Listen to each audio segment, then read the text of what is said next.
Hello everyone, it's your host, your friend, your boy, Jet Black, the one and only, here with another exciting video, and in this video I'm going to be playing some AI Dungeon 2. This is Jet Starlight and Zana, Fairy Monster Hunters, episode number 23. If you have not watched episodes number 1 through 22, I highly recommend that you do.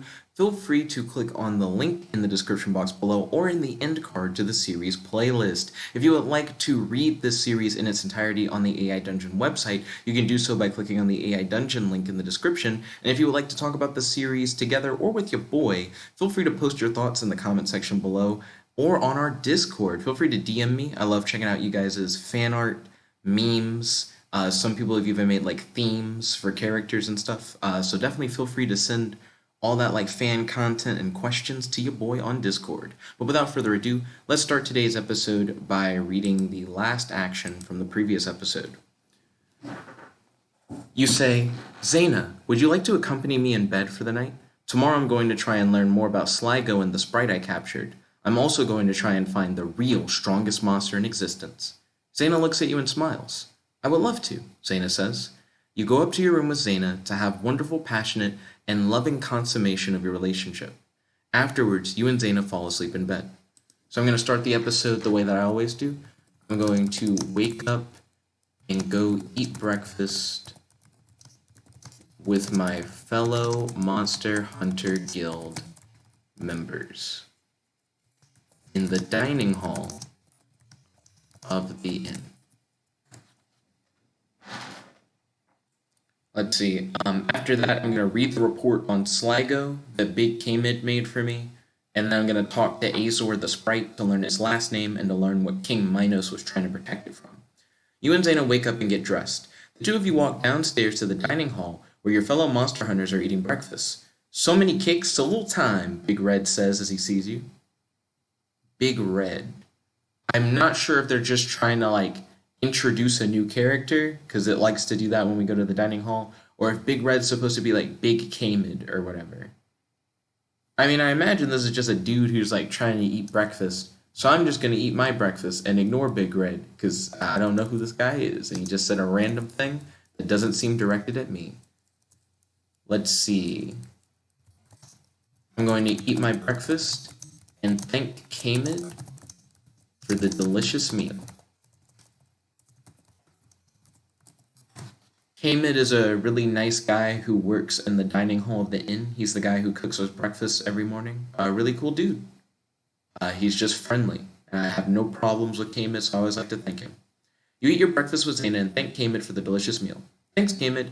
K-Mid smiles at you as Big Red inhales another cupcake. Then, as you're about to finish your meal, a loud explosion is heard outside that shakes the whole inn. Okay? I'm going to go investigate the explosion.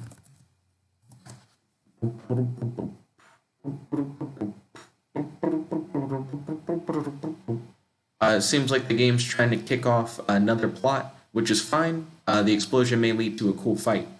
Stay here with K-Mid and Red. I'm going to check out the explosion. Zana nods, and you go outside of the inn. I wouldn't say that. Yeah.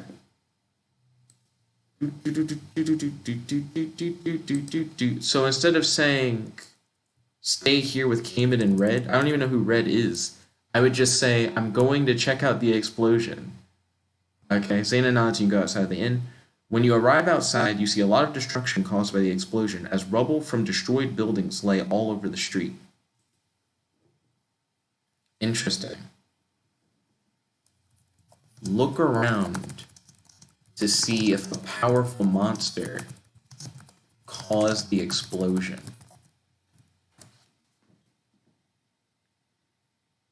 Yeah, it'd be really interesting to get an instant fight. Excuse me. A large hole is in place of where the wall of the inn once stood. Many people are dead and wounded, lying all over the ground. You see a large mutant cat prowling around the scene of the explosion. I wonder. Use the Telmarine helm to shapeshift into a mutant cat that can communicate with the mutant cat use the Telmarine helm to shapeshift into a creature that can communicate with the mutant cat. I want to be able to talk to the mutant cat. Because I could assume that it's the thing that caused the destruction, or I could just, like, talk to it.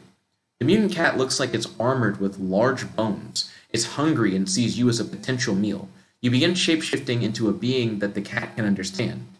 After you have completely transformed, the cat looks at you in awe. I am Alsarius,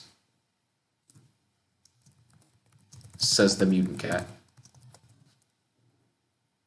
Which his name is Alsarius, I suppose. Okay. I'm going to ask Alsarius, the mutant cat, if they have caused all this destruction and mayhem.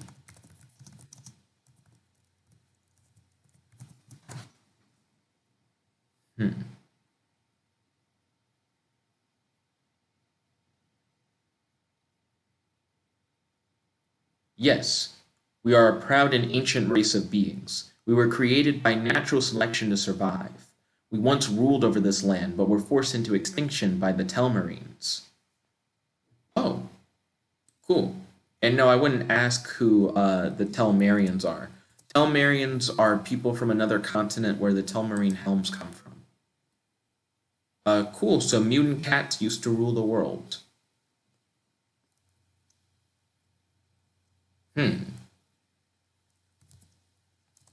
Ask Alsarius how many mutant cats remain.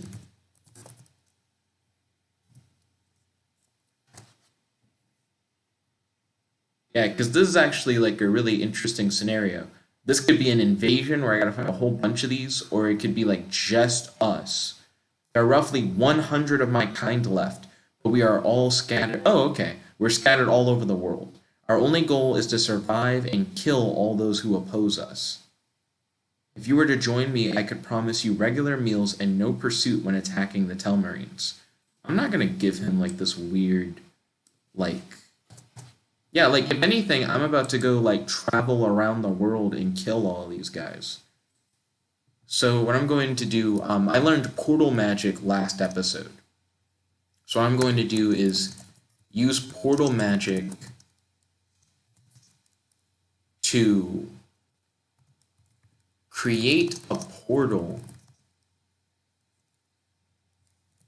that reaches inside of Alsarius's body and use it to attempt to rip out Alsarius's heart.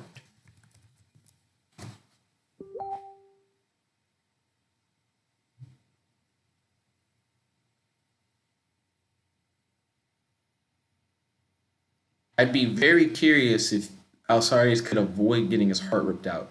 As you use the portal to rip out Alsarius's heart, it jumps into the air and lands on the ground with a thud.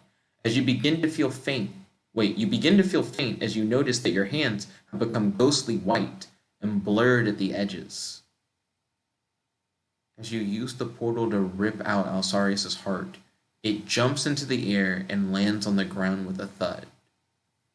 The heart jumps into the air and lands on the ground with a thud? I don't fully understand. Like, if it fell out of the portal, I get it. Let me retry that. I got confused by the wording. You attempt to slay the powerful mutant cat, but he dodges your attack and slices your head clean off with one swipe of his claw. So I open a portal and I attempt to, like, rip out his heart,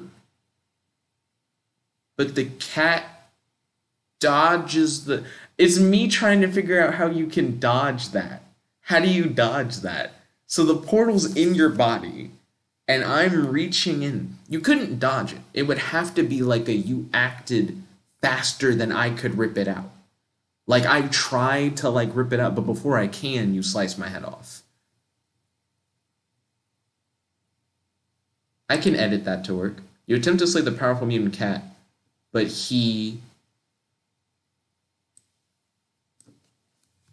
attacks you before you have the chance to rip out his heart. I think that makes a lot more sense. Alsarius slices your head clean off with one swipe of his claw. Okay, cool. I respect a challenge. Use hydrokinetic healing salve to regenerate your head. Now you guys may be wondering, how are you able to like use abilities like with your head cut off or whatever? I've been disintegrated and turned into nothingness, and for whatever reason the game is like, you can survive as a being that is essentially nothing. I think the reason why I can do that is because, for one, at a certain point the game was like, you're just undead after I like resurrected multiple times. So I don't even think I'm like a living thing in the first place. And two, because one of my like abilities since the beginning of the series was that I could like blink in and out of existence. And I think because I have like a natural ability to be able to like not exist but still somehow have a consciousness, allows me to do stuff like this that normally wouldn't make any sense. Your head regenerates itself as if nothing ever happened, but you're still in danger since Alsarius is still alive and well. You shouldn't have done that, he says with a laugh. Alsarius uses his powerful claws to tear out your heart. Okay, yeah, Alsarius is just trying to go in. I need to act like really quickly. Like I can't diddly daddle or whatever. Use hydrokinetic healing salve to regenerate your heart and consume a strength potion.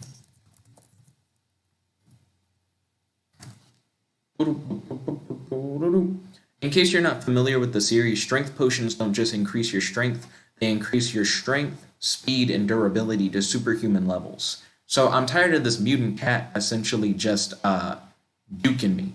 Like he seems really fast. If I was just faster and more durable, I don't think he'd be able to just goot me like that. You use a strength potion and consume a hydrokinetic healing salve. Reverse that. You don't eat healing salve. So you consume a strength potion and use hydrokinetic healing salve. You feel your strength increase and rapidly regenerate your heart. Alsarius charges at you with the intent of ripping you apart, but he does not succeed.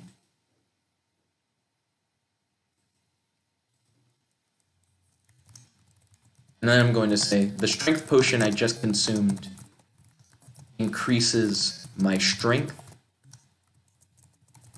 speed, and durability to superhuman levels. You were faster than me. And you were strong enough to rip me apart. You aren't anymore. Give up now. Or, well, actually, it's not really a give up now or I'll kill you. Kill yourself, or I'm going to kill you. Those are your only options. Yeah, like I actually am just gonna goot you, and you don't really have like options where you don't get gooted. Perhaps you're right. I'm done fighting. Let us talk, but promise me something first. So I never said anything about just like sitting there and talking. I don't really need information from. I guess I could get some information from him. I'm not promising you a damn thing. What are the weaknesses of your people?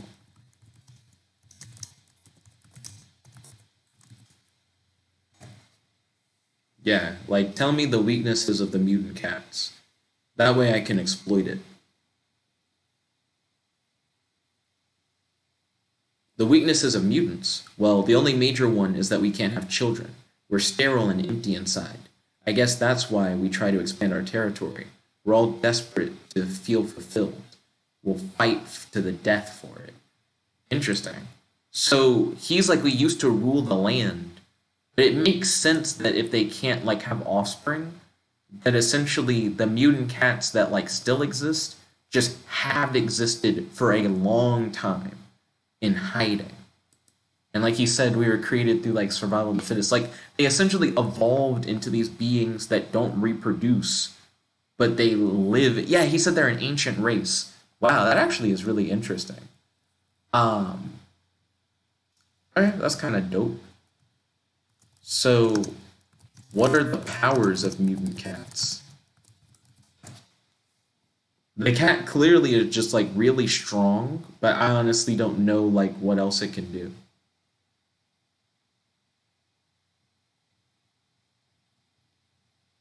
Hmm.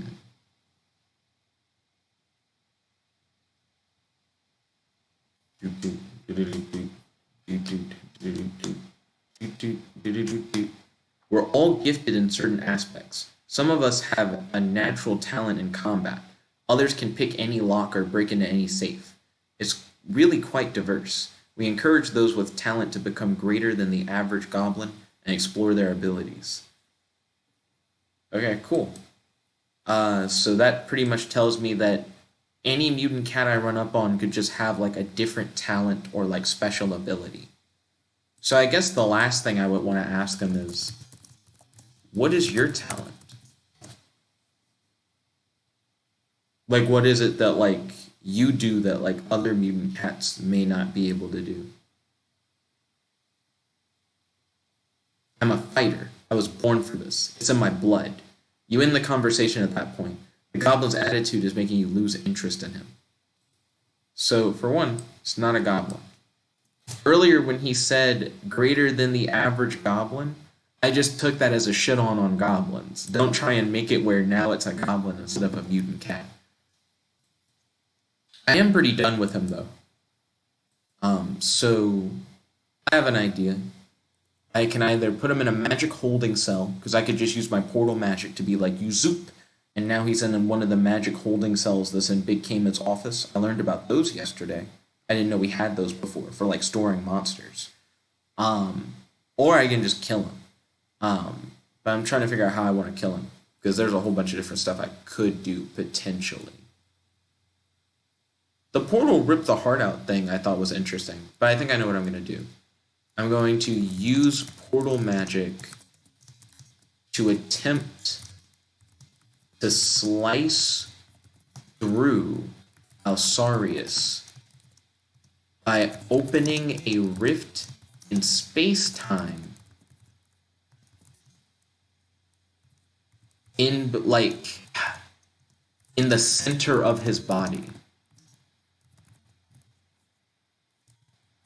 So essentially, it's like you open a portal within like Alsarius's like midsection, and because you like cut the space there, there's essentially like all of like his flesh and blood just like rips him apart.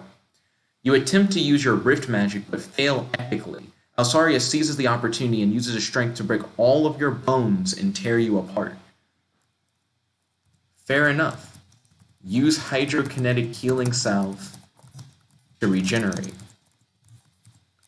Now, what's interesting about this is that he was able to rip me apart even after I took the strength potion, which means the strength potion did not actually do enough to increase my durability.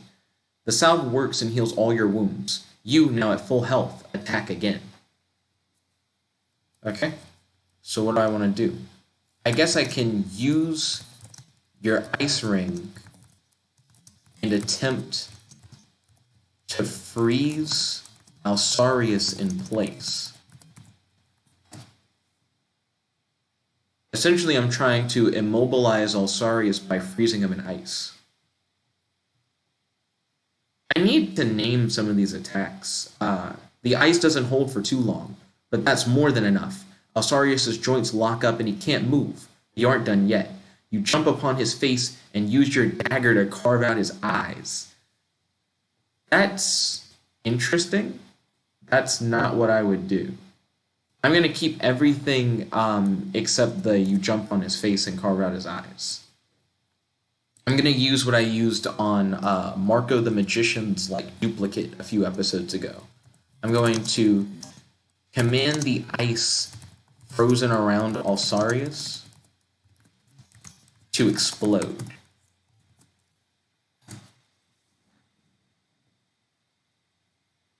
Because last time that worked to great effect. It like blew off like the top of Marco the Magician's clone's head. The ice explodes, but you were blown to pieces in the process. Goodness, okay? Use hydrokinetic healing salve to regenerate and check to make sure that Alsarius is dead. This is like the most times that I've like been just ripped apart in a battle, I think. Like in just one battle against a single opponent. It makes me feel like I'm Wolverine. You have regenerated, but you are still dead. You check and Alsarius is indeed dead.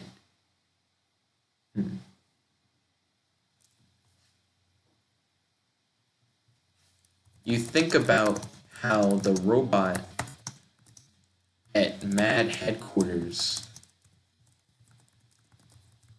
told you that you're undead.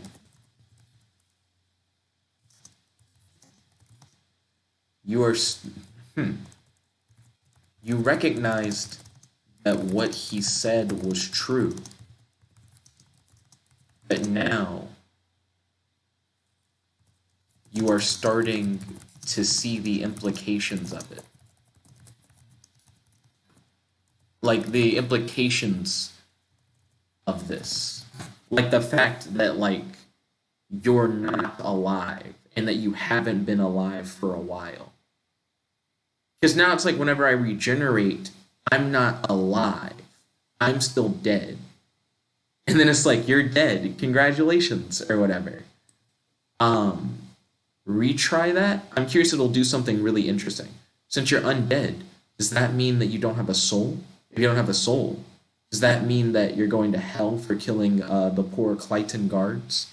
What a way to go out, by being sent to hell. Now, the concept of, since you're undead, does that mean that you don't have a soul? That's like a fair question. Questions like this spin through your mind for a few minutes.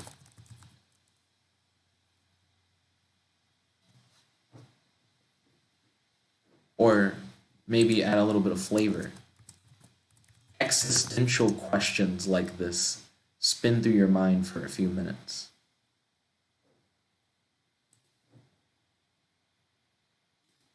Okay, and now after we did like a little bit of like character stuff, I'm going to use elemental nature change to repair the damage caused by Alsarius to the inn.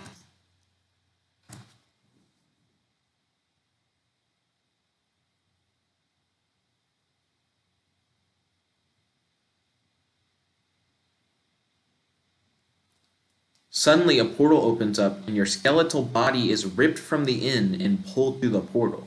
You find yourself in front of an old, insane-looking man. The man looks at you and says, "Aha! Another skeleton for my army." "I'm not a skeleton. I regenerated. I'm undead or whatever, but I'm not like an undead skeleton. With the inn being destroyed by you and then subsequently fixed by you, it's as good as news. I didn't destroy the inn. You go back to your senses inside the inn. I'm glad to see that you won," remarked Zana. "Who is this?" asked the innkeeper. The innkeeper wouldn't question who I am. Especially if Zana's talking to me. With the inn destroyed by Alsarius and then subsequently fixed by you, it's as good as new. I'm going to correct that. Because I didn't destroy the inn. Okay.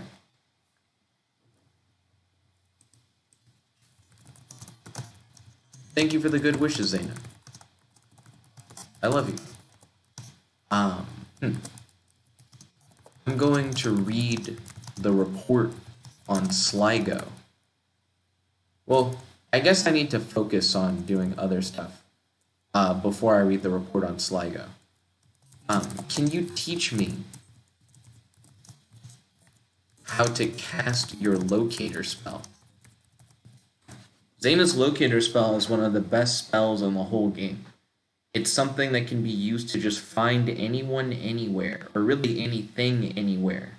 Zana looks at you funny. I didn't know you were into girls. Of course I'll teach you how to cast my locator spell. Zana responds with a smile. Very funny, Zana. Thank you for agreeing to teach me the locator spell. Let's start. Yeah. I need you. Whoa. No, just say that. I wanted to say like let's start immediately or whatever. Like just start teaching me like straight up off the bat. But I imagine after this line, the game may fill in like. So then you take a few days and you start learning about it or whatever. That's what friends are for. Zana responds with a smile. You and Zana spend the next several months working on various skills and tasks. One day, you're visited by a man with a black hood over his head. Working on various skills and tasks. I don't know if I, like, have mastered the locator spell. So what I'm going to do is I'm going to test myself to see if I've mastered the locator spell. Ooh, I almost messed up.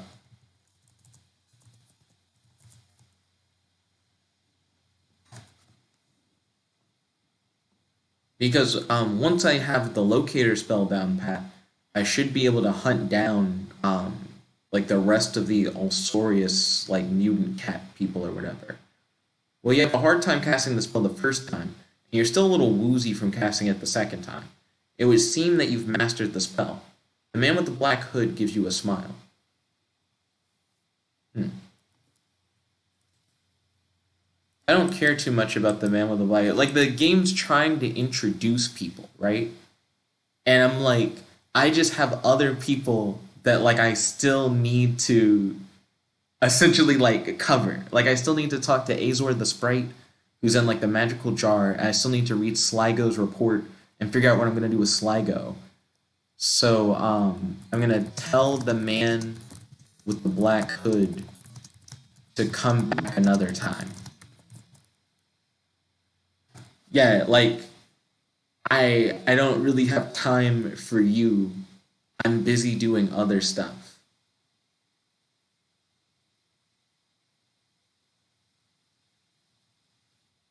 The man with the black hood nods and walks away silently. You will see him again soon. Cool. Good to know. Okay, so now what I'm going to do is read the report on Sligo that details the being's powers and weaknesses.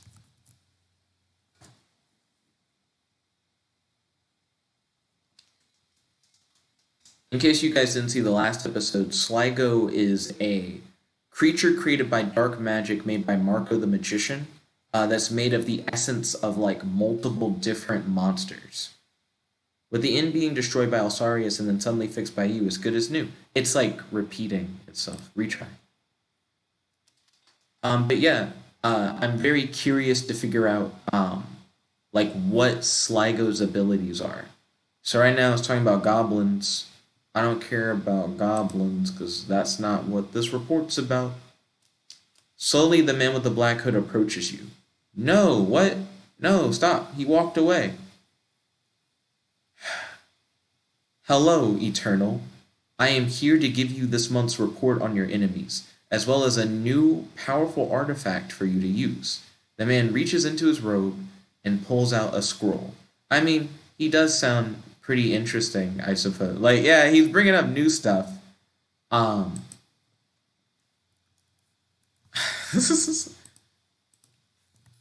One moment, please. I'm trying to figure out what to do with a dark magic creature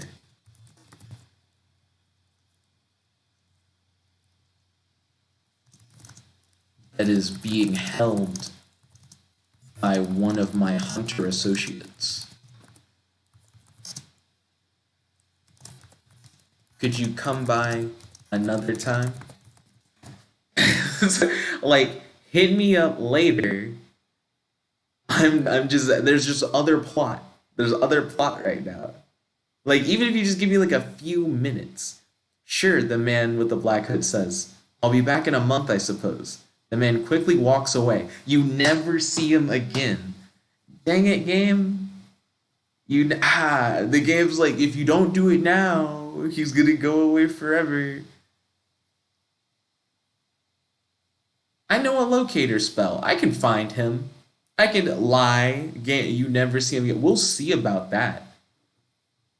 I'm gonna get rid of that line. I can locator spell whoever the hell I want. I've mastered it.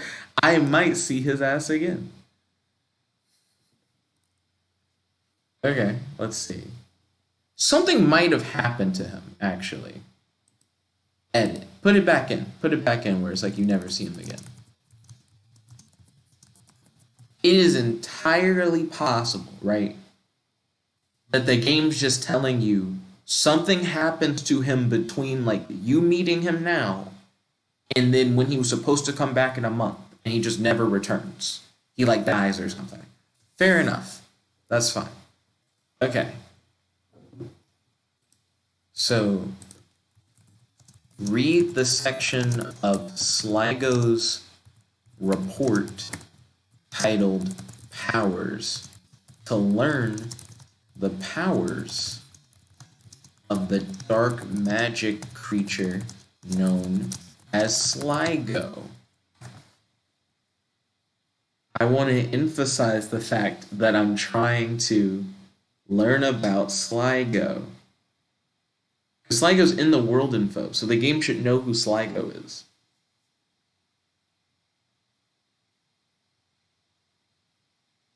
As you read, more information about the Sligo is revealed to you. Sligo is a creature with dark powers granted to him by dark wizards on his home planet. He traveled across space and landed on planet Earth in an attempt to conquer it. So that's contradictory to what we know. We know Sligo was created by Marco the Magician. He is something that was created by, like, dark magic, but he was created by, like, one specific dark wizard. Like, we know who. And we know that it's not, like, an alien thing. Well, actually, see, now I'm thinking to myself, no one said Marco the Magician wasn't an alien or whatever. So maybe Marco the Magician is an alien, because then it doesn't contradict anything.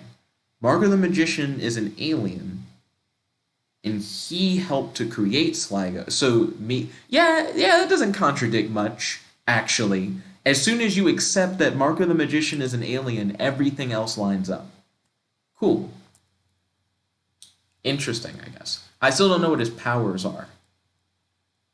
You read a list of Sligo's powers. I want to know what Sligo's capable of.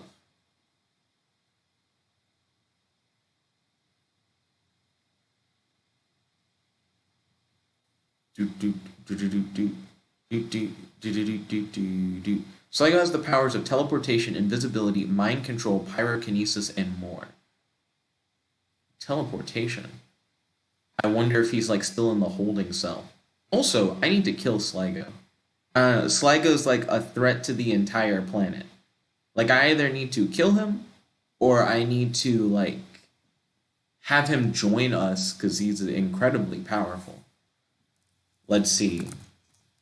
I'm going to read a list of Sligo's weaknesses. So now I need to make sure that I update the Marco the Magician section and be like, he's an alien from another world. Because we never learned what his race was, that's fine. Sligo is not invincible. If a powerful enough force can be concentrated on his position, he can be killed. The dark wizards on his home planet will send reinforcements for him if they notice that he has failed in his mission.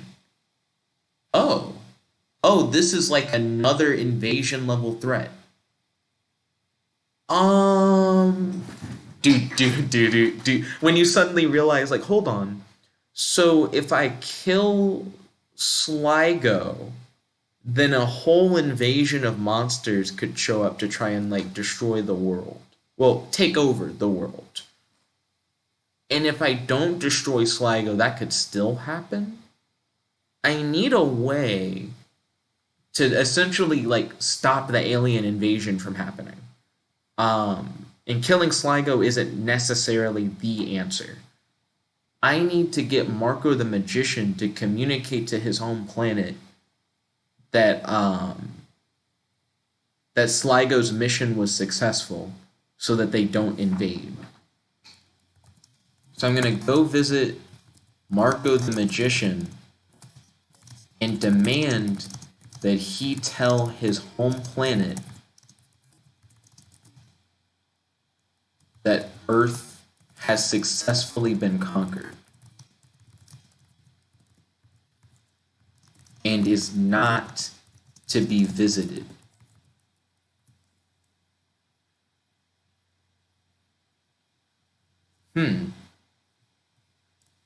Oh, has successfully been conquered, but is not habitable and should be avoided.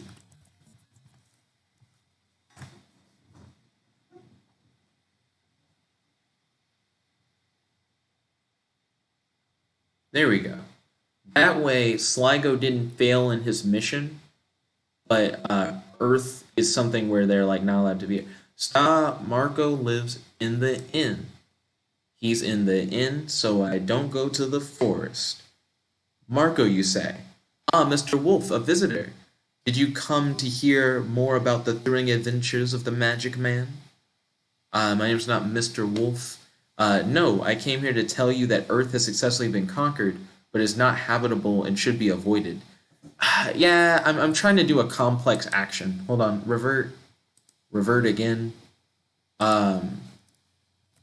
Go to Marco the Magician's room. Well, visit Marco the Magician at the inn, because he lives at the inn with me. That was established like a few episodes ago. Because I got his mansion after I won it in a bet, so now he has to live in the inn. Nope, not the next day. It doesn't have to be that we live in the same place. I'm essentially already at the inn. You walk into the inn. I'm already in the inn. I'm already in the inn. I don't need to jump back. You enter the inn. Vampirissa is behind the counter.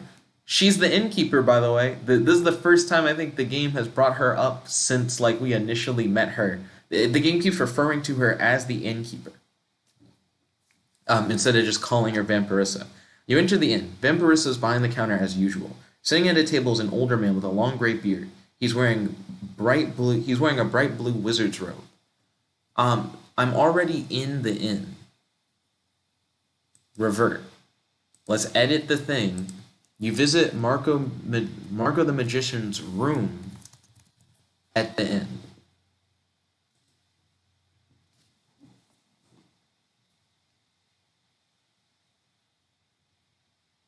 Marco the Magician's just a real guy. You already know who he is. He's in the world info.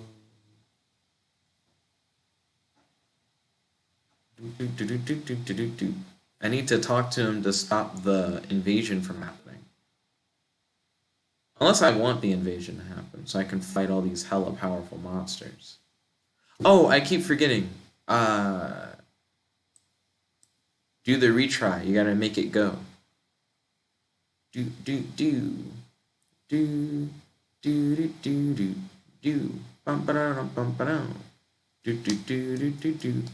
Because I edited something that was already written, but I wasn't hitting enter on something. You walk down the hall of the inn until you find room number 7. You knock on the door. I'm going to edit it because I don't want to have to keep up with, like, room numbers and stuff. Until you find his room.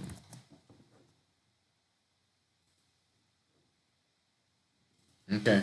I'm going to wait for Marco the Magician to answer the door.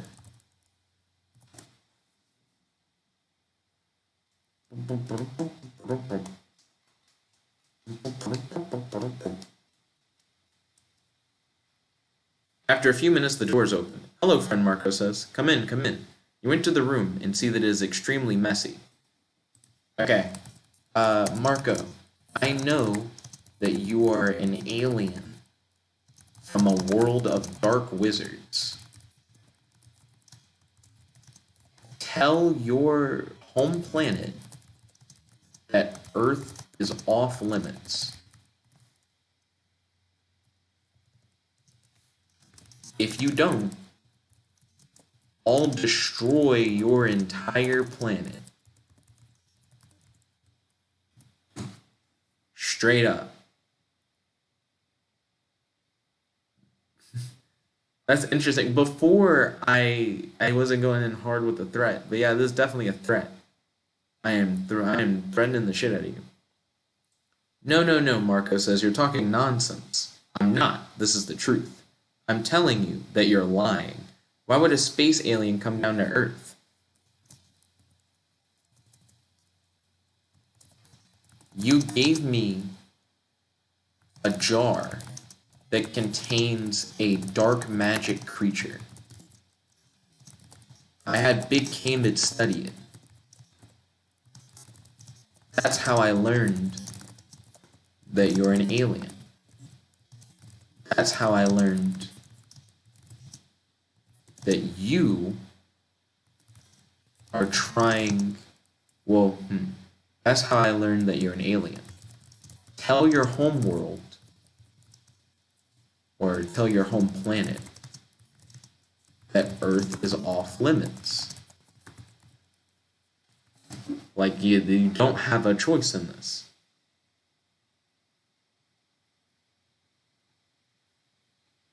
Ah, my jar, you opened it? Now my dark magic creature is loose on the planet. This is terrible. Let's see. How's the AI doing? It's doing pretty good. Let's see. Says Marco the Magician.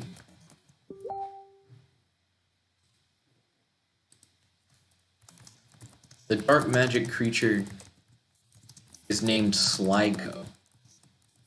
Sligo is inside of a magic holding cell.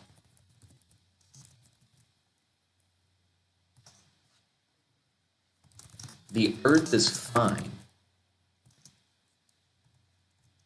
Or at least it will be once you tell your home planet that Earth is off limits.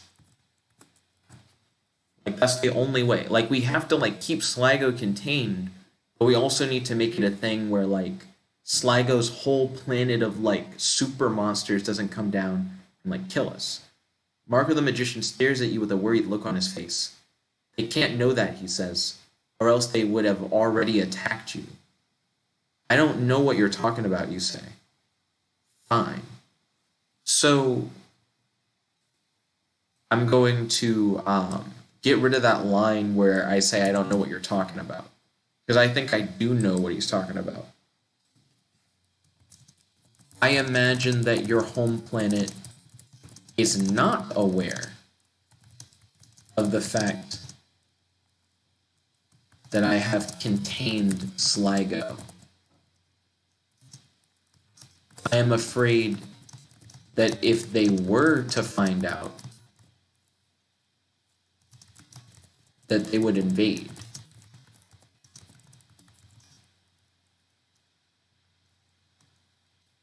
Tell your home planet that Earth is off limits. If you don't, I'll destroy your home planet to prevent them from attacking.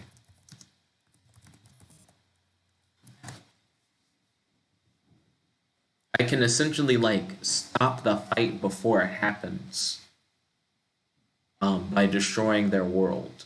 But if he just tells them that, like, they can't come here, then that'll work for me. How's the AI doing? Pretty good. No, I can't let you do that, Marco says. You don't have a choice. I'll do anything to protect my home. You can't. You would destroy countless lives. You have to make a choice, Marco.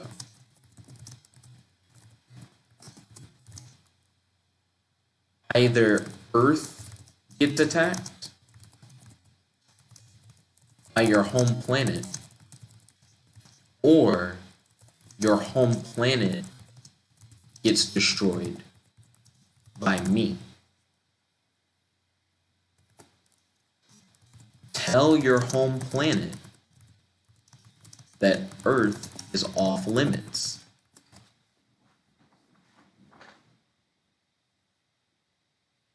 Now, someone at home is probably thinking, why don't you just use the manipulator ring to make Marco the Magician just do what you want? I'm giving Marco a choice, because on one hand, I can fight a whole planet of aliens, which would be pretty freaking cool, not gonna lie. Or I can just do something else. Let's see. This is a no-win situation. I'm sorry, Jake. My name's not Jake. I'm sorry, Jet Starlight. Or at the least Jacob, because there's a whole thing where it's like I look like someone named Jacob, and a lot of people will call me Jacob. Don't start changing it and being like Jake.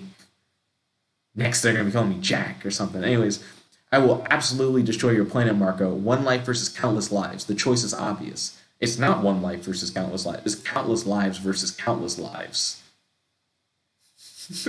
like it's a totally different thing.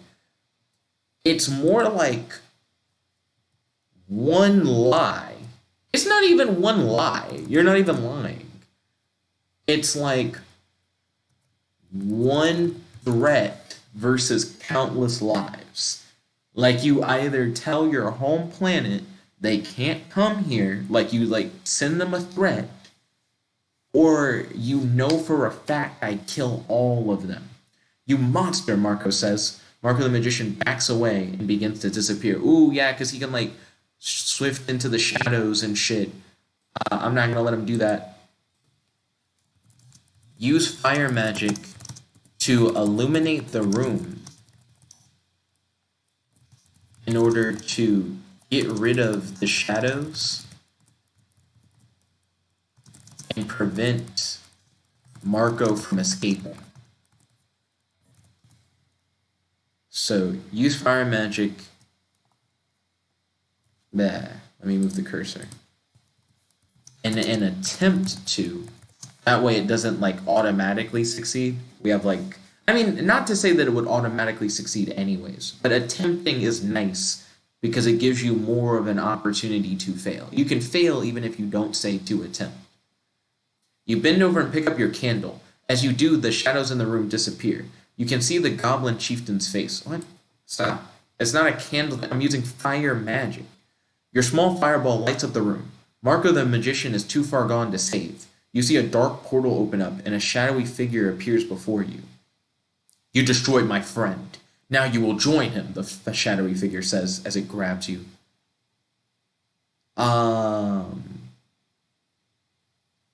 What?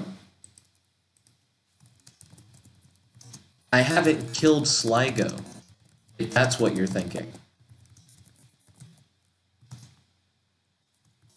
All I ask is that you tell your home world, that you tell your home planet, that Earth is off limits.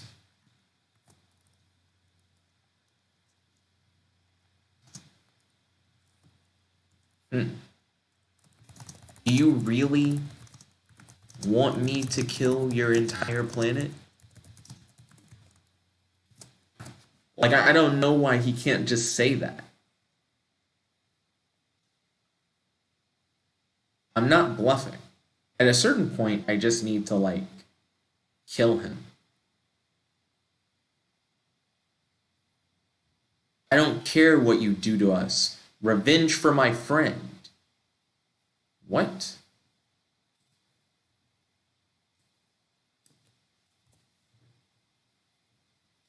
His friend. Who's your friend that I supposedly killed?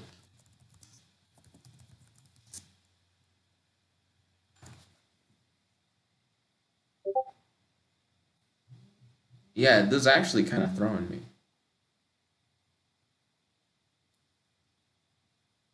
who does he think I killed? You destroyed him to save yourself. You destroyed my friend Marco the Magician. Whoa, what? Hold on a second. Get rid of the stuff after that, where it tried to railroad what I say. Oh, so you're not Marco the Magician?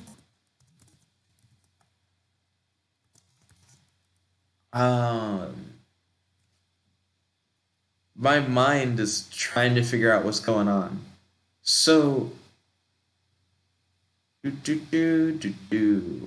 I killed a duplicate of Marco the Magician once, but that was like a fake. Or at least it was claimed that it was a fake. And then later when I saw Marco the Magician at the inn, the game kept calling him the real Marco to like make sure you knew it wasn't like a fake Marco. What? So are you saying that when Marco the Magician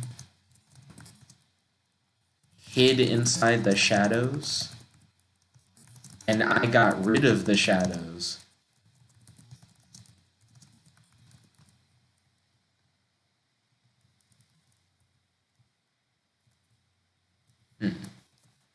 I feel like there should be punctuation, but I don't know how it should be punctuated.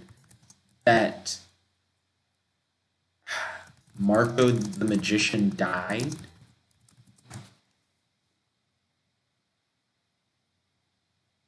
Yeah, because now it's throwing me. Because he hid inside the shadows. I was trying to like illuminate the shadows so that he like wouldn't like be able to escape. Yes, you killed him to save yourself. Now I'm going to kill you. Oh shit. So his power sucks. Hold on. So you're telling me he has the power to hide in a shadow. But if you get rid of the shadow he hid in, he dies. That's kind of an interesting ass weakness.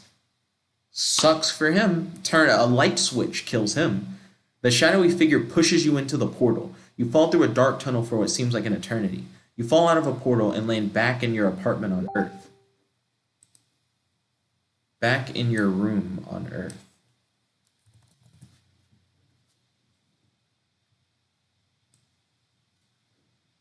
Okay, so here's what I'm going to do. Use portal magic to travel to Zana's room in your home dimension on Earth. Because what I'm thinking, right, is that he pushed me through a portal and I fell through it. And you're telling me that I just landed back in my room fine and that I'm not in some weird bullshit alternate reality?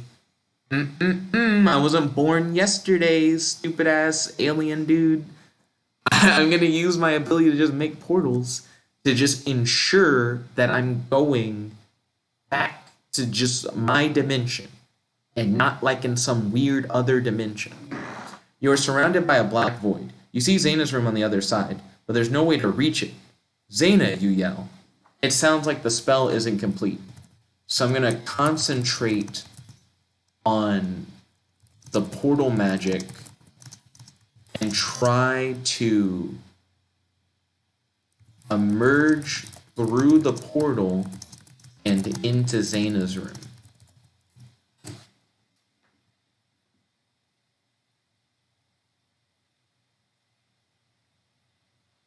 Let's go. You step through the portal without a second thought. After all, that's what you're doing this for. You see Zana lying in bed and quickly run over to her. She is still breathing, but has not woken up yet. She must have taken a nap. Yeah, you think that Zana must just be taking a nap.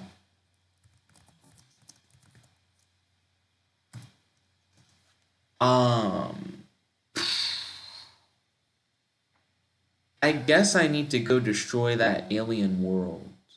But there's also, like, all those mutant cats on Earth. Like, I guess which one's more important right now? Both? Both, I guess, are pretty important. Yeah, like the aliens are trying to actively kill me versus the mutant cats, which are just trying to actively kill everybody. So I don't know. Maybe the aliens first. So I guess I need to use portal mat. Can I need to turn it into something that can like breathe in space, maybe? I don't need to breathe in space. Not if I don't go to space. You think that Zaina must just be taking a nap. So you sit down in the chair next to her bed and wait for her to wake up. Why would I do that? After waiting for what seems like a few minutes, but is more likely around 2 hours, Zaina begins to stir. Zaina! No, why would I wait? I'm not gonna wait for her to wake up.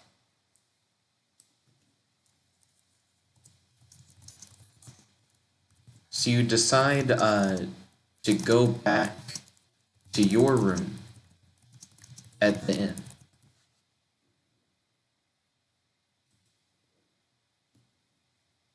Cool. And now here's what I'm gonna do. Use portal magic to create a portal that leads to Marco the Magician's home planet.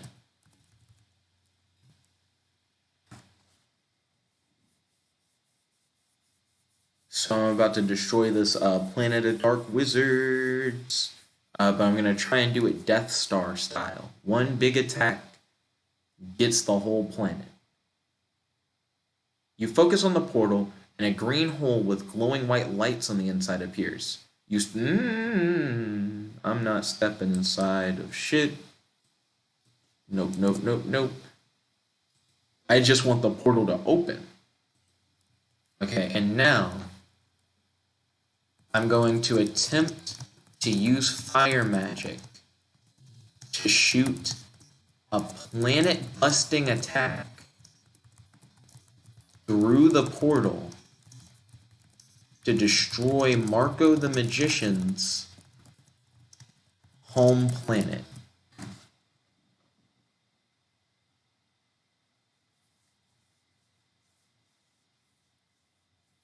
I've yet to do a planet-busting feat, or even attempt one. You shoot planet-busting fire magic through the portal. However, the attack fails to pass through the portal and disappears. You hear Marco the Magician's evil laugh echo throughout space. What have you done? Zaina screams in pain. I'm not even in the same room as Zaina.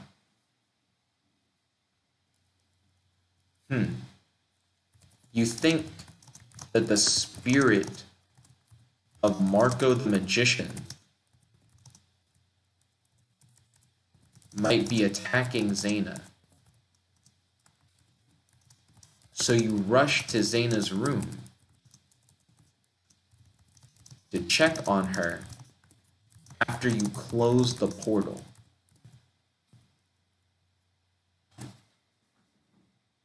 Yeah, because I'm not going to leave a portal to an alien planet open in my bedroom. Sounds like a bad idea.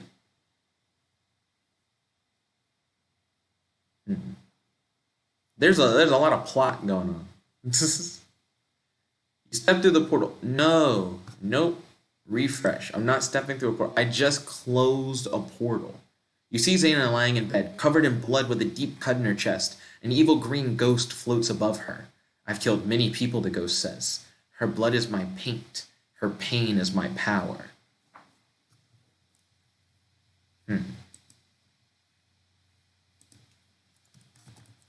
Okay. I want to say a cool line and then do a thing, but I'm just going to do a thing. Okay. Use psychomancy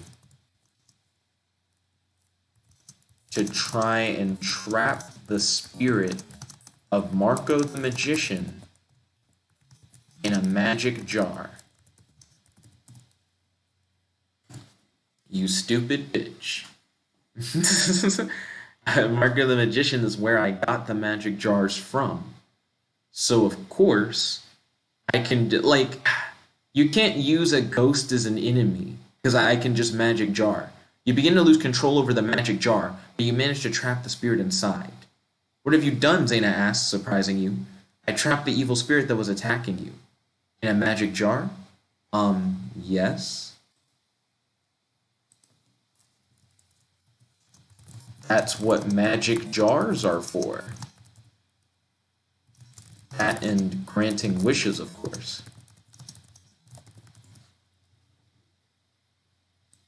Okay. I'm going to use hydrokinetic healing salve to heal Zana's wounds.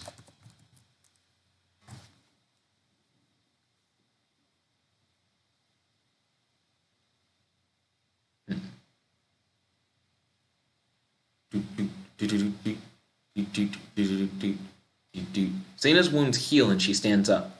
Time to end this, Zana says. You're coming with me, you say? I can't leave. This is my duty to save my people from the goblin menace. What?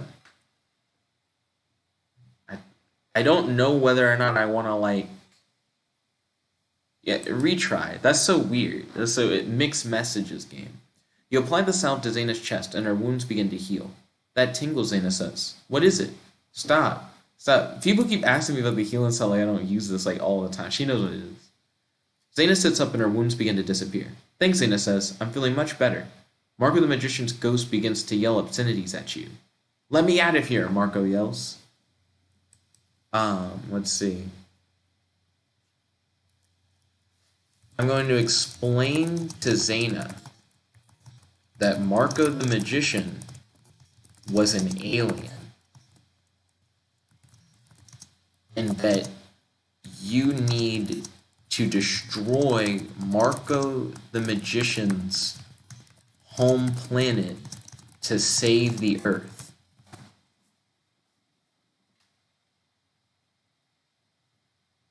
Yeah, I think that's a pretty like concise way of describing it. Zana listens intently. You don't need to explain a thing, Zana says. We need to destroy his homeworld before he can escape and wreak havoc on Earth. Okay, cool. So I'm going to ask Zana to help me shoot a planet-busting attack through a portal to destroy Marco the Magician's homeworld. I'm going to say to help you try and shoot. There we go. Because before I tried to do it on my own, but it wasn't able to make it through the portal. But I feel like if Zana and I work together, we might be able to do it. Zana nods and stands up. She's ready to give it a shot. Let's do this, Zana says, Psyker crystal in hand. Game just introducing new magical... You hear Psyker crystal and your brain's like, dun-dun-dun, dun-dun-dun-dun-dun. Like, what the fuck is that? Zana takes a deep breath and begins to close her eyes.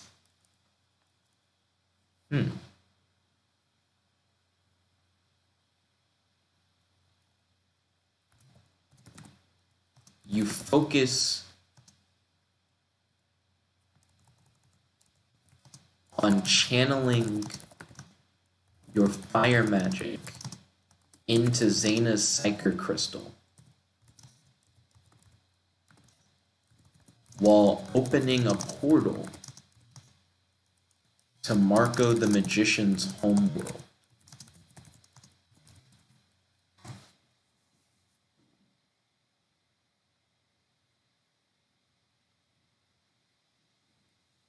I wonder if Psyker crystals are like particularly powerful. We haven't even gotten into like the concept of magic crystals outside of the jewels that are on magical rings. I wonder if they're related at all.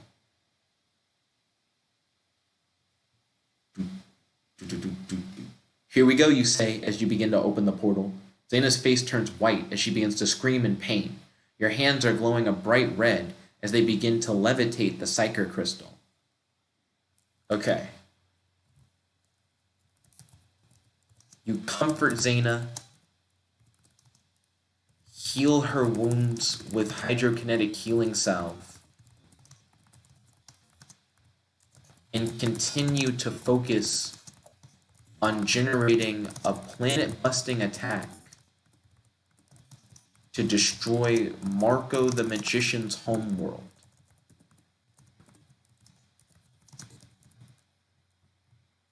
To try and destroy Marco the Magician's homeworld. If things go south, we could end up like accidentally destroying the Earth or something. Like you have to be really careful when you're doing an attack that is meant to destroy a planet while on a planet.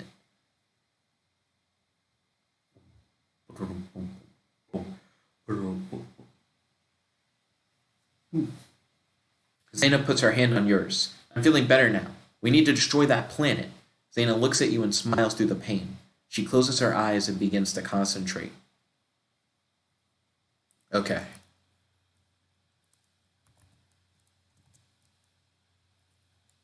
You try and...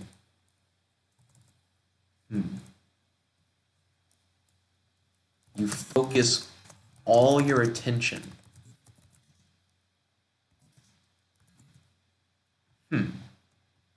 Actually, this is a really interesting moment. I want to make it like flavorful. You feel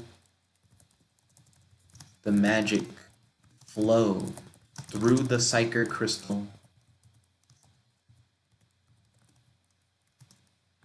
into Zana and then back into you. You concentrate on combining your magic with Zana's magic into a powerful attack.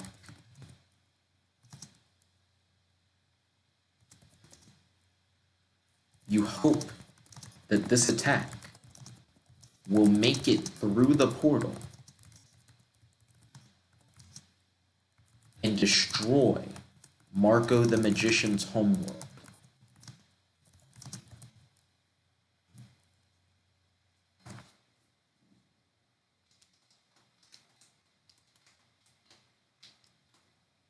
Okay, let's go.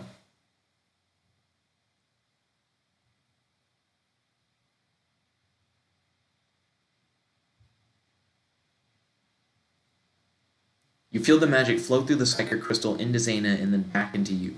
You concentrate on combining your magic with Zana's magic into a powerful attack. It just repeated me. Retry, my dude. Retry. I need you to like do a thing.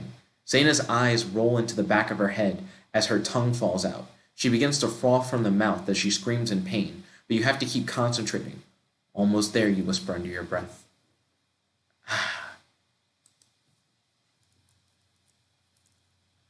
Okay. I'm going to create a hydrokinetic clone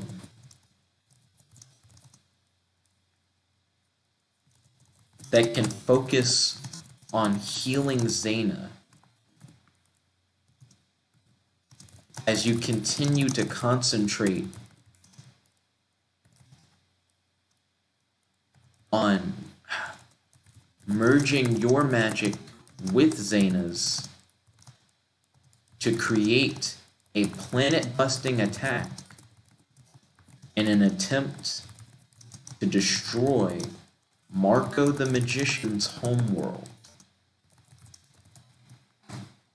Excuse me.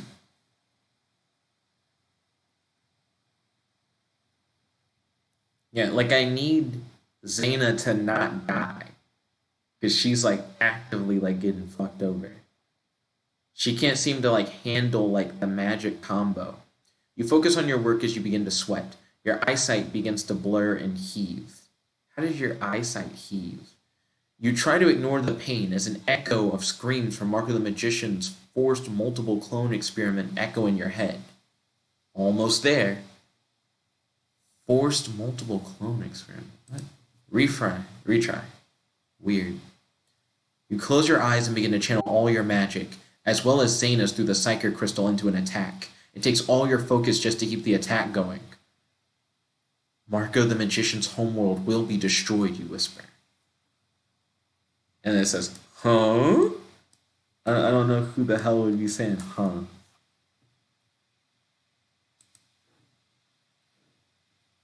I don't know who would say huh. Get rid of the huh. I think that's dumb. Unless you attribute the huh to someone, I feel like it doesn't fit right now. Also, I'm not sure if I made the clone. It sounds like I can't. It sounds like I have to channel like all my magic. And Zana has to channel all her magic. But Zana's like actively like dying. She's like actively eating shit. Okay. You attempt to fire the massive magic attack through the portal in the hopes of destroying Marco the Magician's home planet. Come on. Zana is not doing so hot.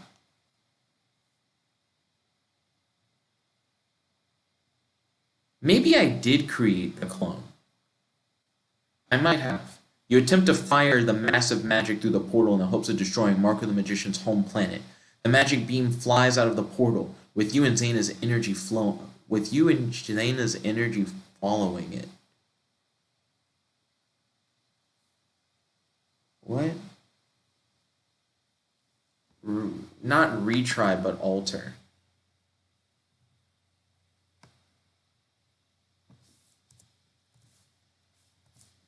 The magic beam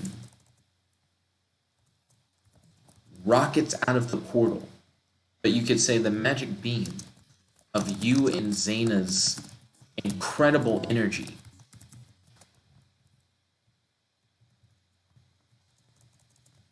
need to reposition where beam's at. The magic beam of you and Zana's incredible energy rockets out of the portal.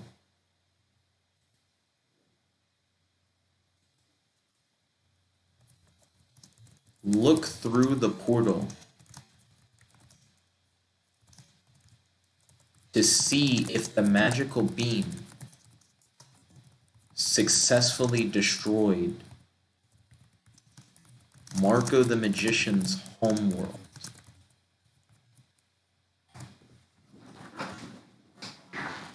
I need to see if this worked.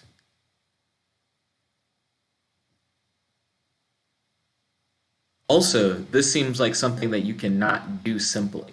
The green beam of magic shoots through the portal and heads towards Marco's homeworld. You stand with Zana, concentrating on firing the beam, as you both use up the last of your energy to make this final attack. The portal begins to flicker and go out of focus. Oh shit. Okay. It's like you still have to concentrate. Command your hydrokinetic clone to apply healing salve to you and Zana to recharge your energy. Like, this is like a big deal. We're still trying to fire the beam, and it's taking like our all in order to do it.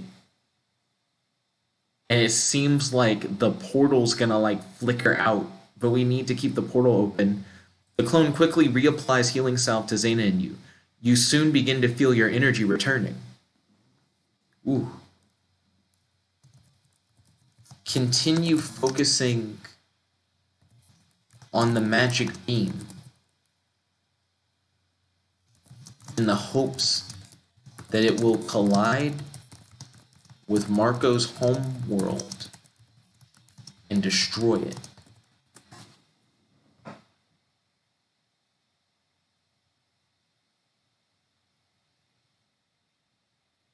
Come on. Your body is racked with pain as you and Zana are driven to your knees by the effort of channeling such powerful magic. The portal flickers out of existence, but the beam seems to maintain its trajectory towards Marco's homeworld. We did it! Okay. Apply hydrokinetic healing salve to you and Zana.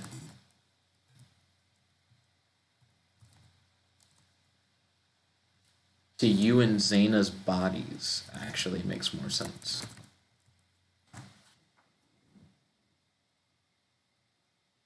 We don't know if the beam actually destroyed their planet, though. That took a lot. That took like multiple full charges of energy. You alright? You ask Zana. Yeah, I think so, she says as she stands up. Zana helps you to your feet. I'm going to create a portal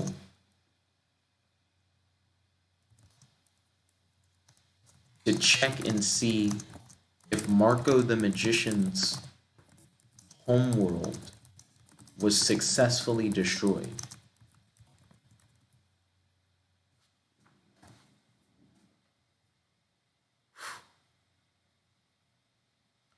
Now, this will determine whether or not Zana and I working together can destroy a whole planet or not. The portal flickers to life. Zana looks at it in awe. The portal reveals that Marco the Magician's homeworld is gone, replaced with a starless void of blackness. It worked, Zana breathes. Zana, our powers combined are strong enough to destroy an entire world of dark wizards. We might be the most powerful beings in existence. I am hoping that we can find a monster that can truly challenge us and push us beyond our limits. I love you, Zane.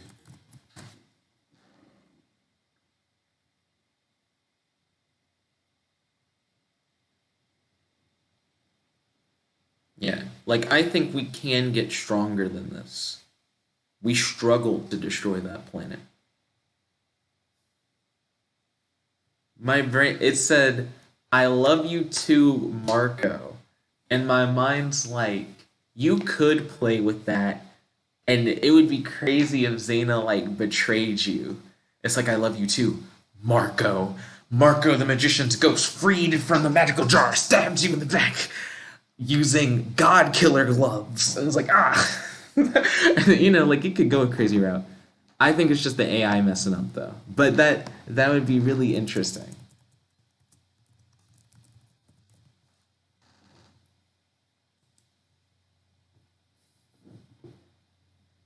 Zana was working with the alien the entire time. She wasn't a succubus. She wasn't an Aussie. You know, like, it could try and do that. But I don't think that's what it was going for. Because if it was, it would have said more. Okay. So we just saved the world, and we did fight a mutant cat. So now I have a plan.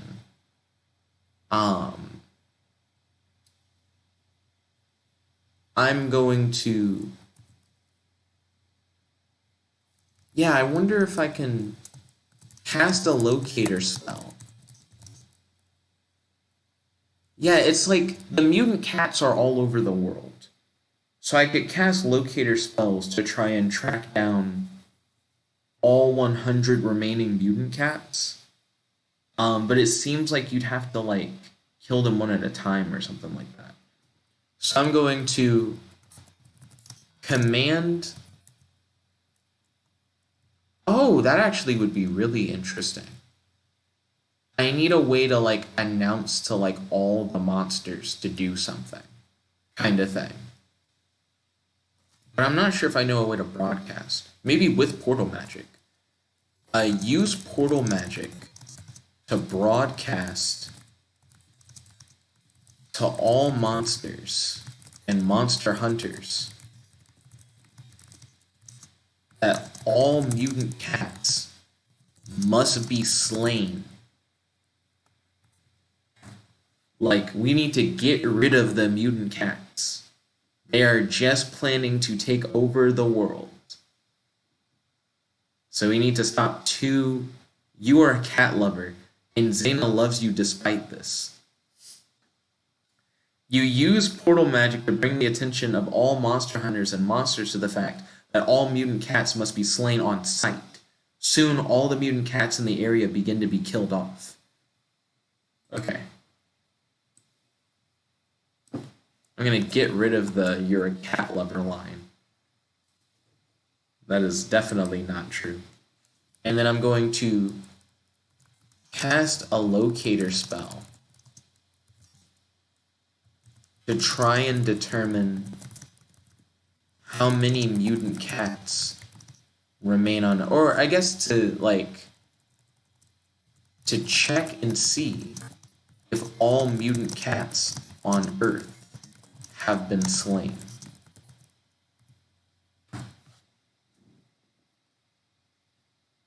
It'd be really interesting if it was like you did a broadcast that like all mutant cats need to be killed, and then suddenly everybody just was like, we found them all, and we murdered them all. You cast a locator spell and can't find any signs of mutant cats or cat people. You feel that the dark path has been won, and won decisively.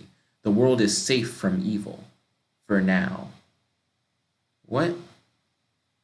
That sounds so weird to say. The dark path has been won.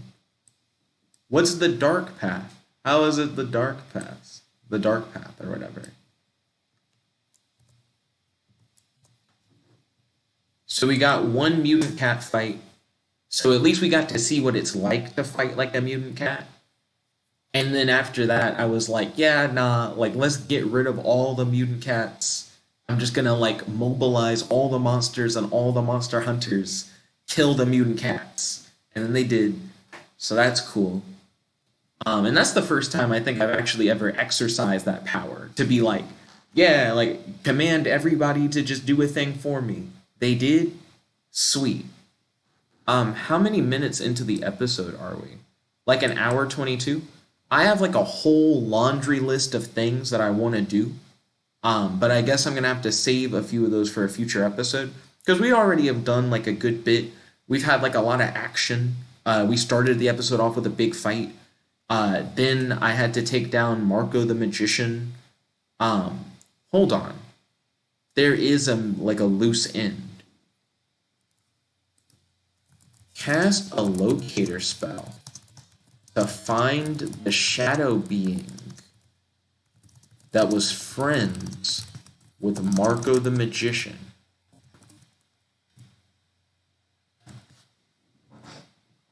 Yeah, that shadow being tried to kill me and is just still here and may be the last like big threat to humanity that I haven't resolved. You cast a locator spell that leads you to the immense castle of night. The castle has been abandoned for centuries. It is said that in ancient times only good beings lived there, but then an evil entity took over the castle and made it his home. Okay. You call for the shadow being to face you.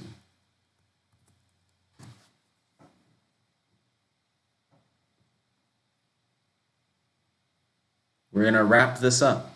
You enter the castle and find signs that animals have made this their home. You continue on searching for the being. Then you hear something. You hear heavy breathing. Then you see him.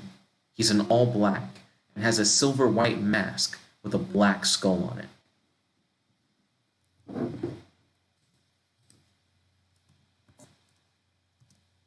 I killed Marco the Magician.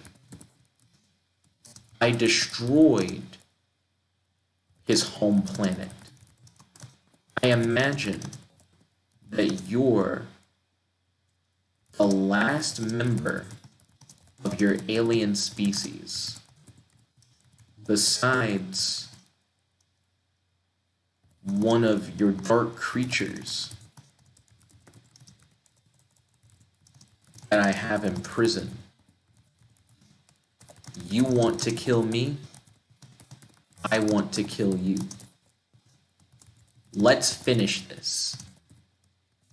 This fight will determine the fate of the world.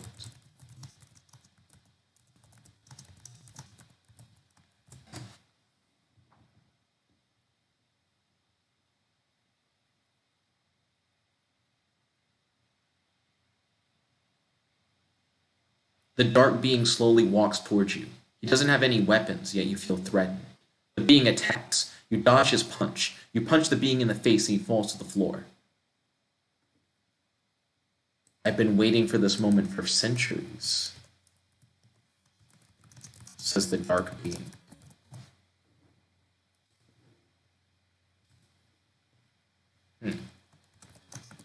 You attack me with punches, yet clearly you possess the abilities of a dark wizard.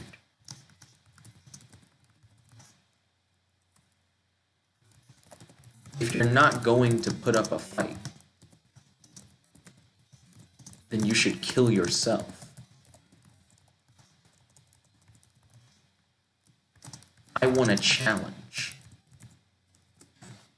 Yeah, like, I'm tired of the game, like, saying that someone's, like, super strong and that they have, like, all these abilities. And then I fight them and I just take them down. Are you sure that's what you want? What do you mean? Do you even know who I am? What I'm capable of? Do you even realize who you are? The being touches your head. A vision pulls you into the past. The game's like, what, you wanted another fight? Don't you want exposition? I thought you wanted more story. Stop. We're like over an hour, we're almost at like an hour and 30 minutes or whatever. Let me just beat this guy. You try to resist the visions cast into your mind by the dark wizard. Yeah, like, I'm not trying to, like, get stuck in some weird, like, flashback thing. No, Earth year 1982. No, 1892. You're standing in a courtyard in the middle of a large building made of bricks and stone. There's a clock tower in the distance and people are walking to and fro through the courtyard. There are soldiers everywhere dressed in red uniforms with tall pointed helmets. Ooh. You try to resist the visions and focus on the fight against the dark wizard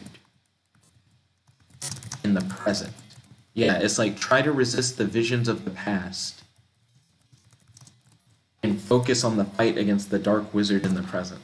He's like trying to like Naruto flashback this episode, and I'm like, no, you won't make this a flashback episode. I'm trying to fight you. The dark wizard laughs. If you're not going to put up a fight, then you should kill yourself. I want a challenge. You try to attack the dark wizard, yet he easily dodges your punch and trips you. So I'm going to actually make the dark wizard say that in a mocking tone, because he's repeating what I said earlier. Says the dark wizard in a mocking tone. Yeah, that actually is an interesting way to like make AI repeats actually like matter. Okay.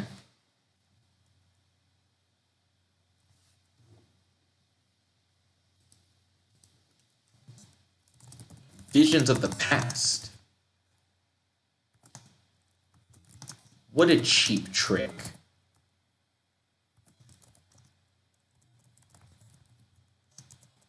Don't you have any destructive power? If you hold back, I will kill you. You might as well give me your all.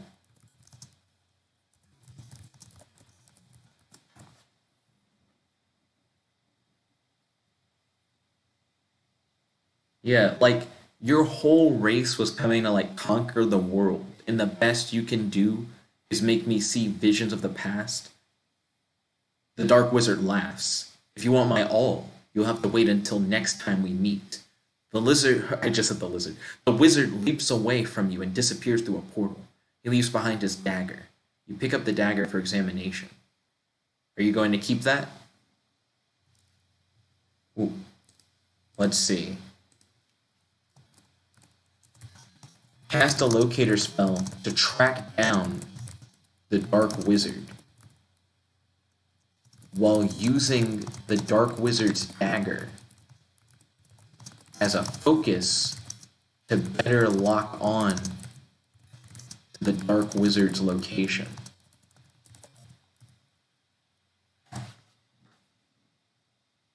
I think I could have put a comma after wizard.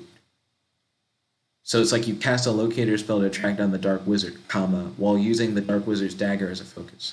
You cast the spell to track down the dark wizard. The spell is more difficult without the dagger, but you manage.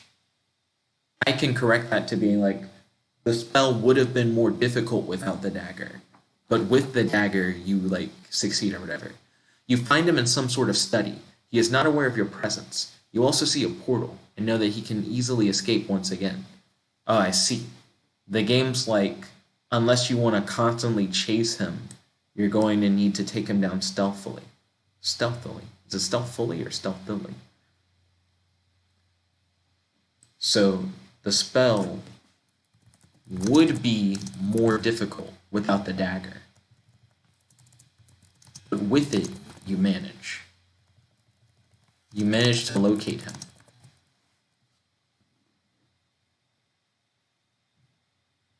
Let's see.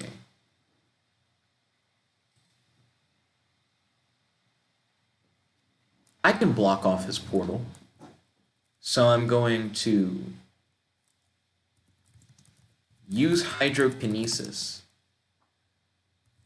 No. Use your ice ring to create a barrier of ice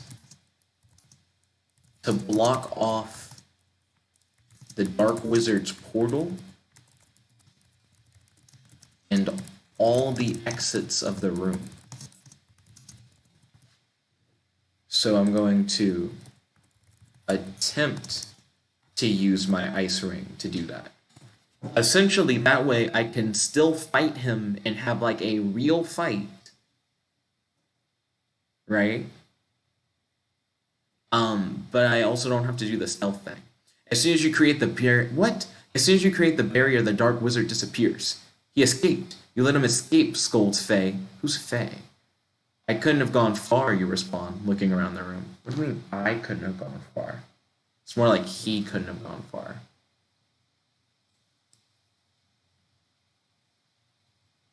So let's see.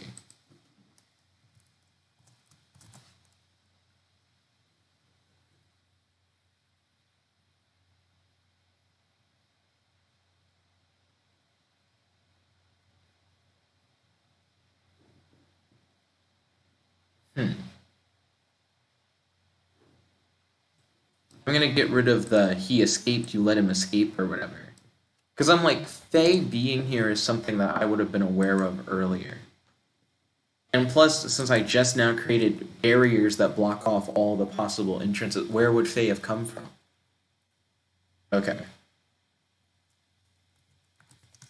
Cast a locator spell to track down the dark wizard. An attempt.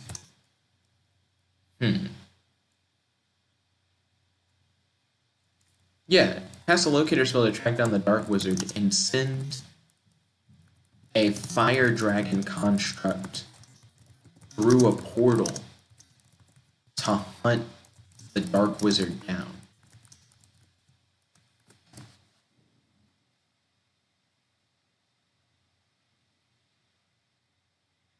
Because it's like I'll cast the spell to know where he is, and then I like shoot the fire dragon and like hunt it down. You follow the signal of the spell and open a portal. You send a fire dragon through to hunt down the dark wizard. A minute later, you hear a scream, followed by laughter. Follow the sound of the scream to see if the dragon successfully defeated the dark wizard.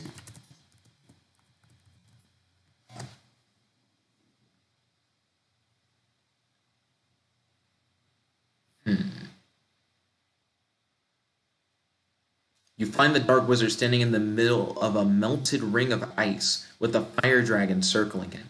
The dark wizard is laughing as the dragon attempts to bite at him. Okay, a melted ring of ice. I imagine that the dark wizard created some kind of like ice construct to protect himself from the fire dragon, but then the fire dragon melted the ice. Okay. So now I'm going to use fire magic to give the fire dragon 2 additional heads to help it in the fight against the dark wizard. So now it's like a 3-headed fire dragon. So while the dark wizard's trying to like dodge the dragon biting at it, now it's going to have to dodge 3 different attacking heads. The dark wizard is overwhelmed by the 3 heads of the dragon. He attempts to stab the dragon with his dagger, but the dragon's scales prove to be too strong. The dark wizard is incinerated in a flash of fire as his soul is destroyed. I'm actually going to correct that. He attempts to stab the dragon with his dagger,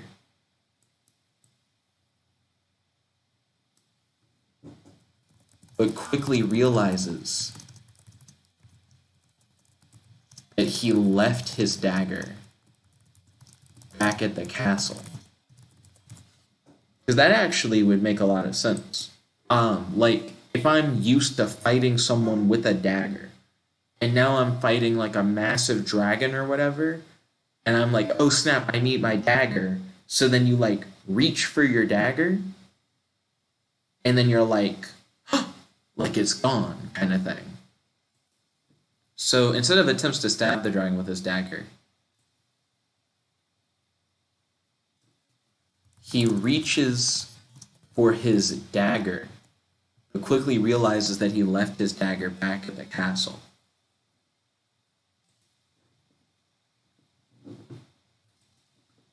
So yeah. I'm going to inspect the dark wizard's dagger to determine if it possesses any magical abilities.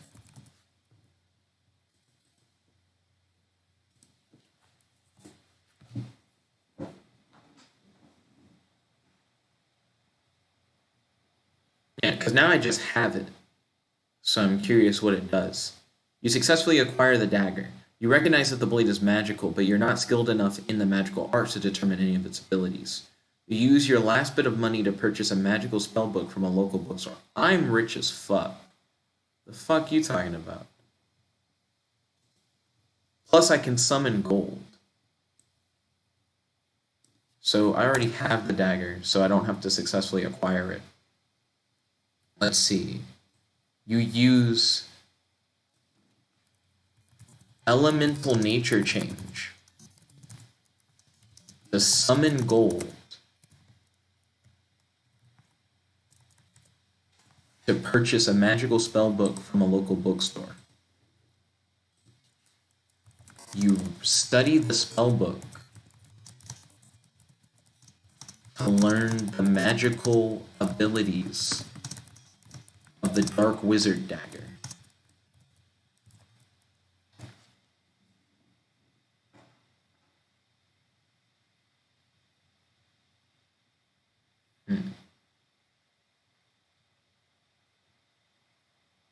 After studying the spellbook for several hours, you realize that you do not have the magical skill to wield such powerful magic. Interesting. Then I guess I'm going to have to train with it. Apparently this was no normal dagger, which makes sense since the dark wizard did try to use it against a 3-headed dragon, so that's good to know. I'm going to keep the dagger. I'll learn more about it by asking Tanya about it later. I'm going to use portal magic to return to the inn. Well, I guess to return to Zana's room at the inn.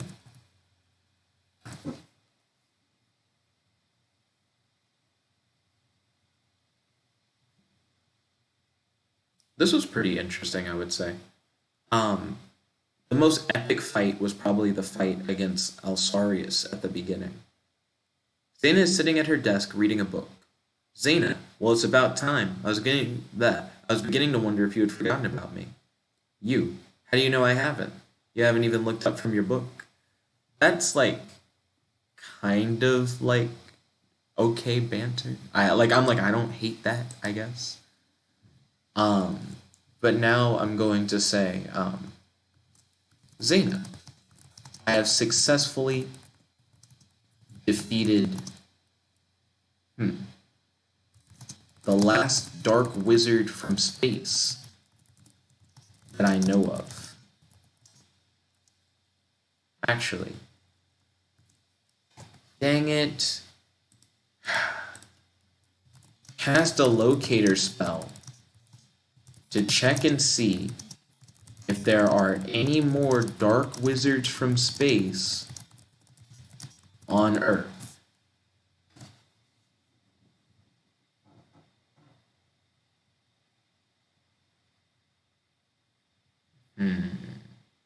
You cast a spell to determine the location of any other space adventurers on Earth. You sense that there is one, but something feels strange about it. Zana says, "What's wrong?" Space adventurers.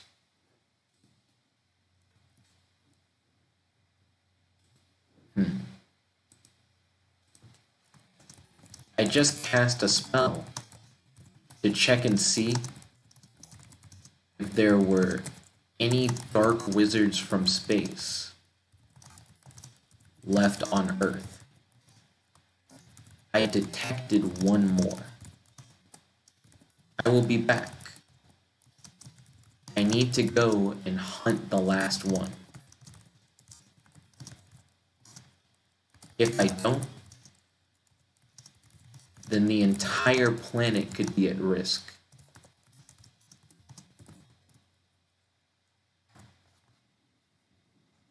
Yeah, like, we destroyed his entire homeworld, or her entire homeworld. So if they're still around, they're going to be upset, and they're going to train, and they're going to fight. Zana said, you're going alone? Don't worry about me. I'll be fine. I'm not worried about you. I'm not worried for you myself. I'm concerned for the mission. What if you don't come back?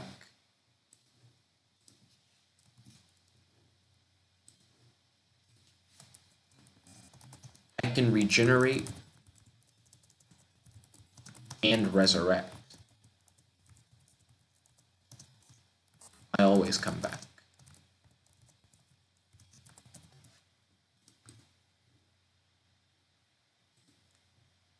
Too many S's. There we go. There are two things I love in this world. You and hunting monsters. I'm going to hunt that monster. And I'm going to come back for you.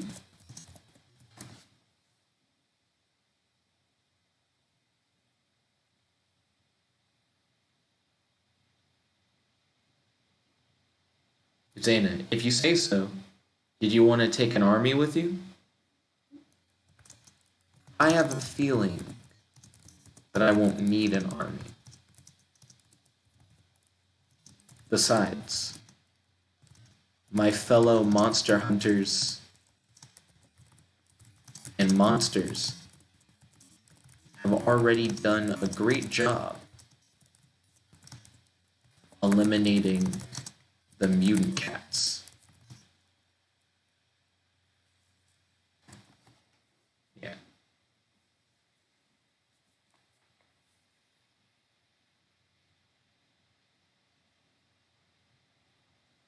Zana doesn't look convinced, but after kissing you, she lets you leave. You then leave the city. You walk until you come across a mountain. You begin scaling the mountain, and once at the top, you see a cave. Dark wizard, show yourself. I have no time for games.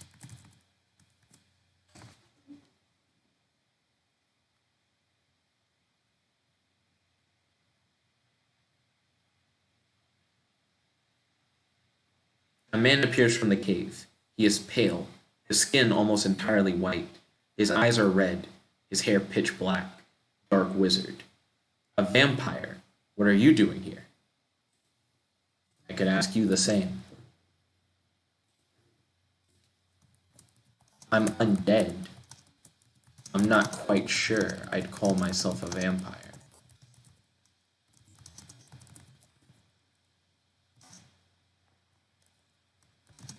I have now killed every dark wizard from space except you.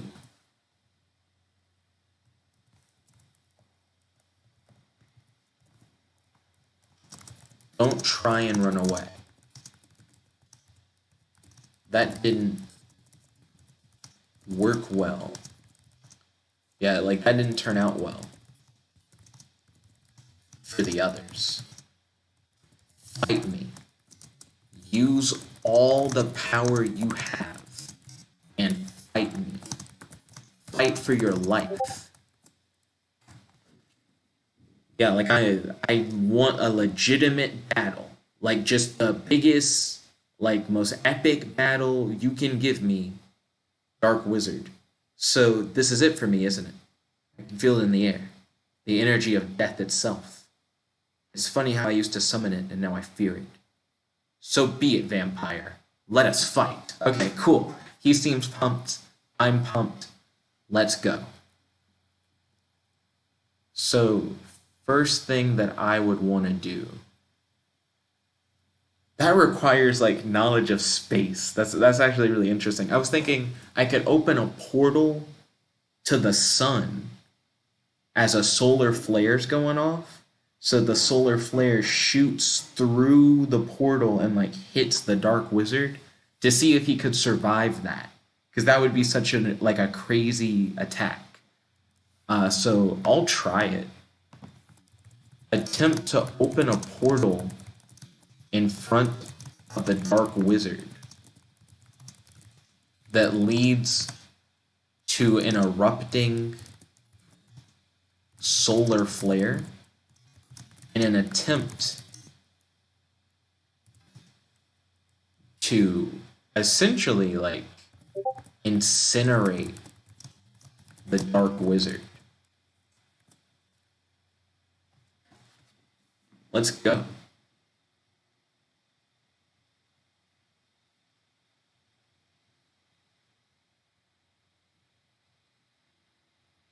The Dark Wizard doesn't even need to cast a spell. He just waves his hands, and you feel yourself being pulled towards him, your feet leaving the floor. The Dark Wizard laughs as you're pulled into the air. Then his expression changed to one of pain and horror. Let's see. Check to see if your portal magic attack successfully fired a solar flare at the Dark Wizard. So it's like, I'm attempting to open a portal, but the Dark Wizard waves his hand and he, like, levitates me up into the air. And then the Dark Wizard starts laughing, but then suddenly he's, like, in pain and he's horrified. How's the AI doing? It's pretty good. You see the Dark Wizard's head burst into flames and then his entire body. He falls to the floor and the spell holding you in the air disappears. You land on your feet and then walk over to the smoldering corpse of the dead Dark Wizard. Okay. Not necessarily the epic battle I was hoping for, but then again, I did start the fight with a solar flare through a portal. Though, just because you start with a portal doesn't mean you're gonna, like, immediately win a fight. I know that from, like, now multiple experiences. Check the body of the Dark Wizard for a magical dagger.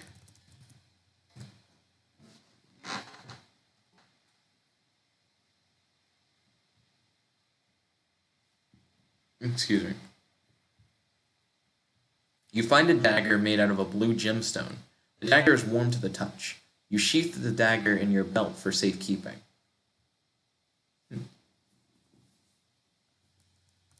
Check to see if the dagger is magical.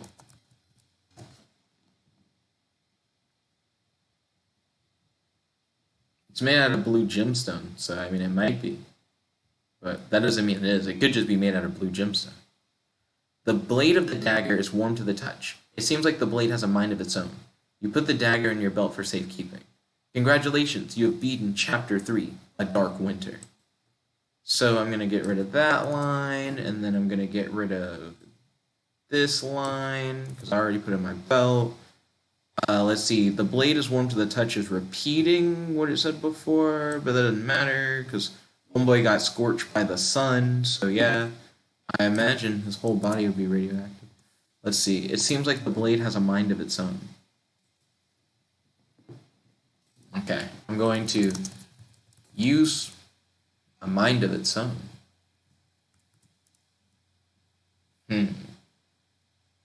Hold on a second. Compare the two magical daggers that you retrieved from the Dark Wizards.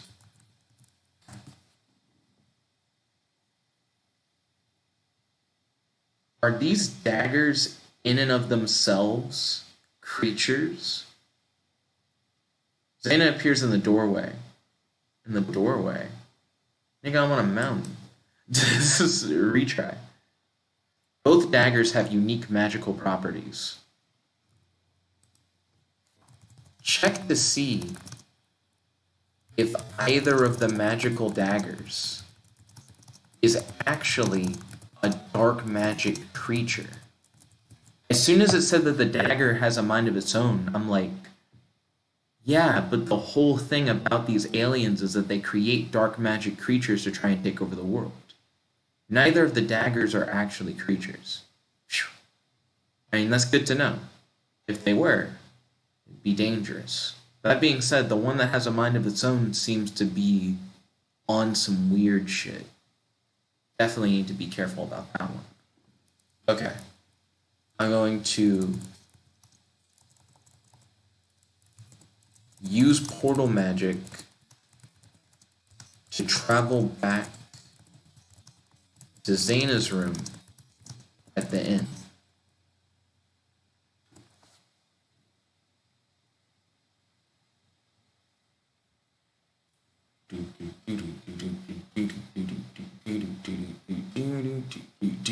Zana is surprised to see you. The Dark Wizard came and sucked you into another dimension? Zana asked. Actually, I defeated him, you say. Wow, you really are powerful, Zana says, smiling at you. You do realize that we both destroyed a planet earlier today. If that didn't convince you that we're powerful, I'm not sure what will. I love you. I would like to talk about our day together. I guess I would like to talk about... I guess I would like to talk to you.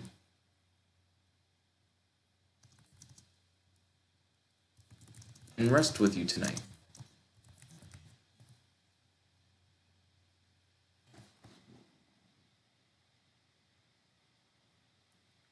I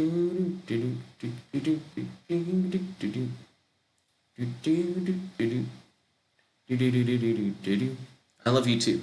We'll go back to the cave in the mountains, Zana says. You walk into the cave and lay down on the floor next to each other. You hold each other tightly as you drift off to sleep. While that may sound really random, it's very nostalgic. Like, it's interesting to do this adventure that's like super action-packed and you fight all these like new creatures. I mean, we fought like ancient entities that are mutants that have like existed in the earth for like years.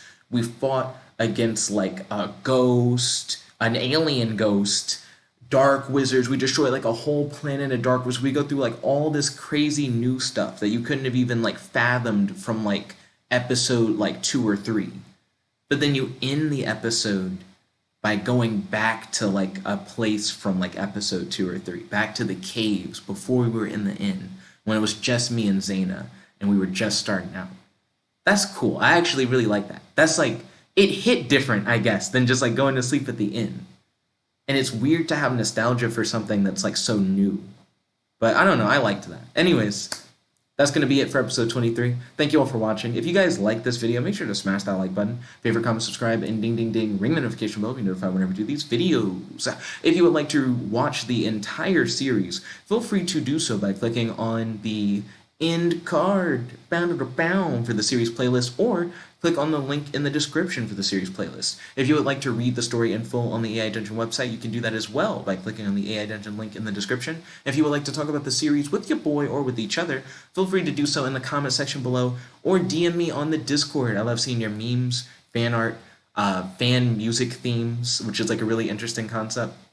But anyways, thank you all so much for watching. I love all the support that I've received. I'm glad that you guys are vibing with the series. I love hearing your thoughts on it. This is your host, your friend, your boy, Jet like the one only, logging out. Peace. Check it about.